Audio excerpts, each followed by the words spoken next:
মাছ খেতে যেমন ভালোবাসি, মাছ দেখতেও আমি অনেক বেশি পছন্দ করি। তাই তো গিয়েছিলাম লুলু হাইপার সুপারমার্কেটে।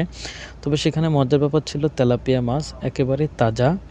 যদিও প্রাইসের দিক থেকে অনেক বেশি, প্রায় ৬০-৬৫ রিয়াল প্রতি কিলো।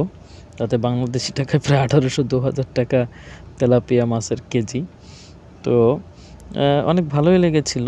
আর সকল ধরনের মাছ কিন্তু এখানে অ্যাভেলেবেল।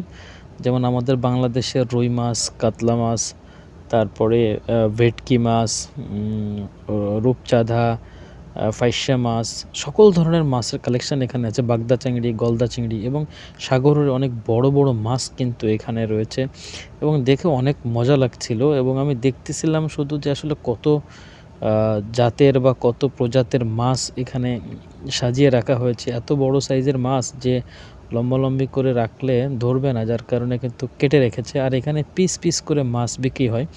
এক পিস মাছের দাম প্রায় ২০ রিয়াল, বাংলাদেশি টাকায় প্রায় ৭০০ টাকা পড়ে যায়। এগুলো হচ্ছে এক এক পিস। তো অনেক মজা, অনেক আনন্দ করলাম।